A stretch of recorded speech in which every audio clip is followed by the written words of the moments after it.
How's it going, guys, and welcome back to another episode. This, believe it or not, is my tyre, and this is what happened to it on the way home from Abu Dhabi. So I was in Abu Dhabi for the Ferrari event, and the way home was just dramatic. Nearly ended up in a ditch inside of the road, and I'll tell you more about that later. But these are some of the cars, and if you want to know more about these cars and what was going on in Abu Dhabi, then watch the previous episode, and I'll put a link above so you can check that out. Got to see loads of great Ferraris on track, and it was absolutely amazing. Got to drive the 296 on track as well, which was great. Loads of challenge cars, and it was just an amazing event overall. So well done, Ferrari, for putting that on. Got to see loads on the track.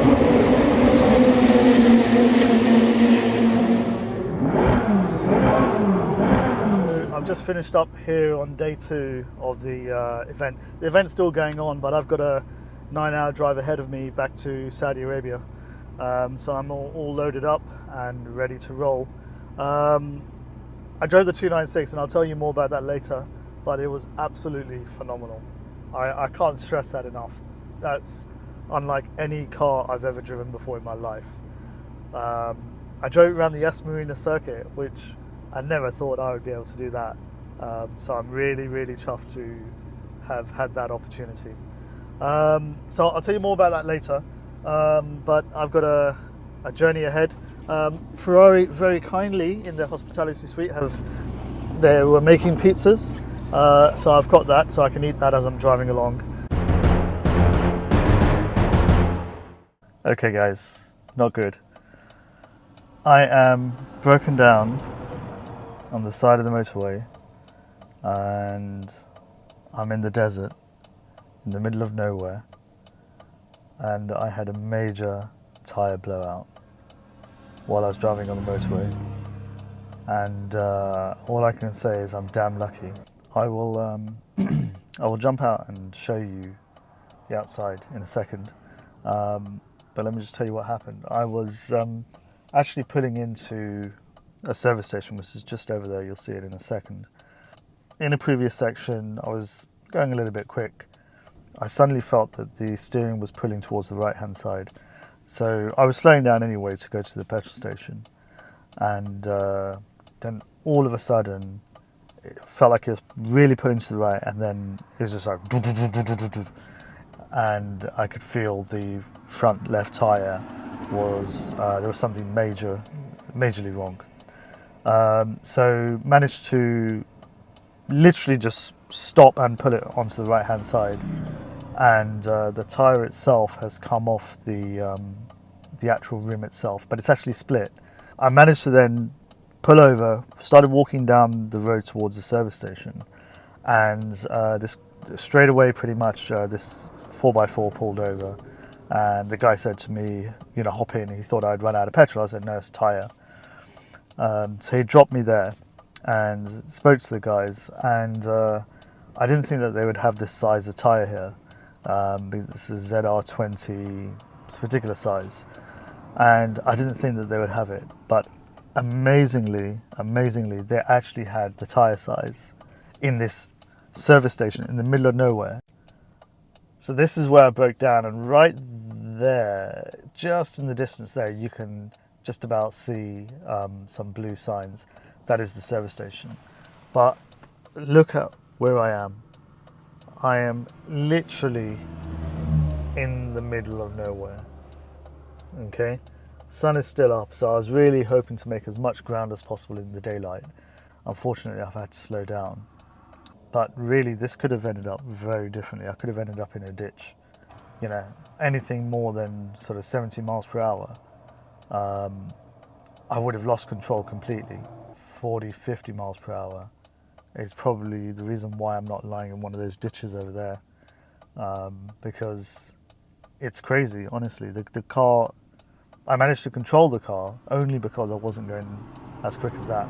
And the really frustrating thing is that I was going to change all the tyres. I was going to put Michelin tyres on the car, and the only reason why I didn't was because the guys are back. Let's get this tyre changed.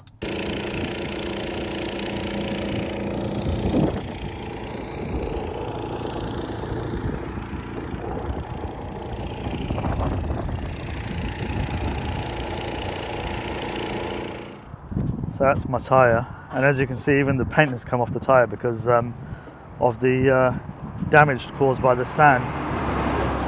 But that there was my tyre. It's what's left of it. Look at it, just completely ripped. Alright guys, I'm back on the road as you can see, and that was quite close. That really was. I'll put my hands up and I'll say it's my own stupidity, it's my own fault. I mean, first of all, I wasn't planning on coming on this trip anyway, so that was, you know, it was this trip wasn't supposed to happen. But the reason why I hadn't changed them was because the car was going to go in for a service, and I thought after the service itself, then I'll get the tyres changed, and then it'll be ready for the summer.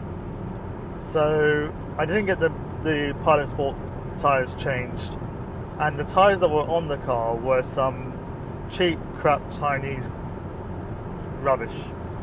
I would never fit cheap tyres onto a car. I always fit Michelin Pilot Sports or something similar to that, but I never fit these cheap tyres on the car.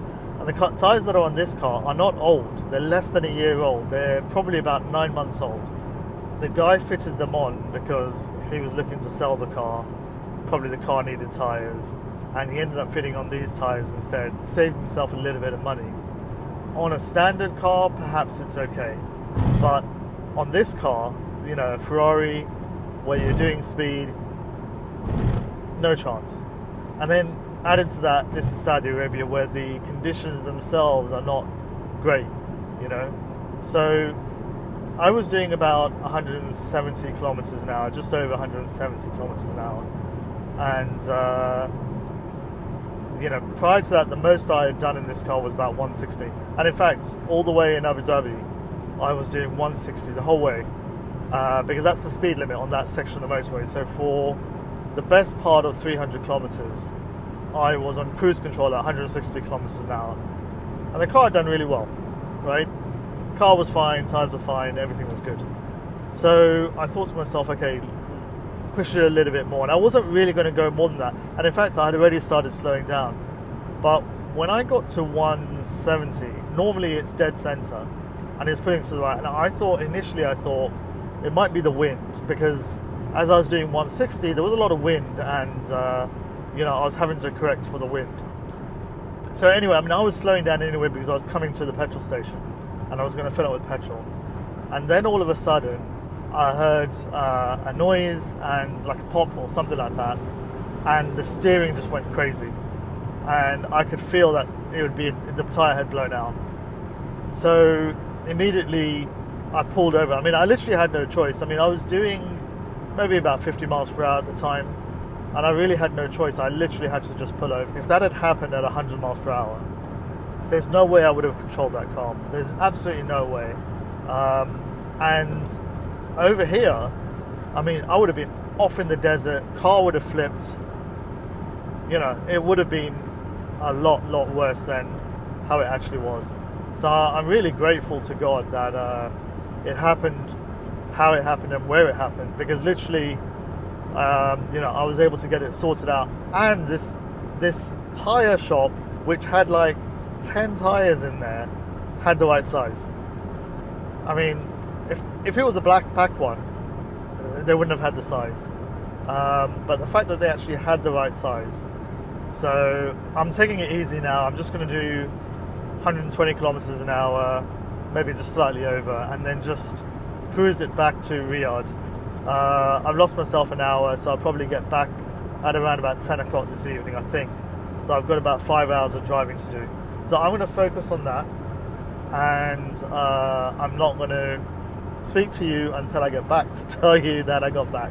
And if you don't hear anything, hopefully speak to you later. Bye bye.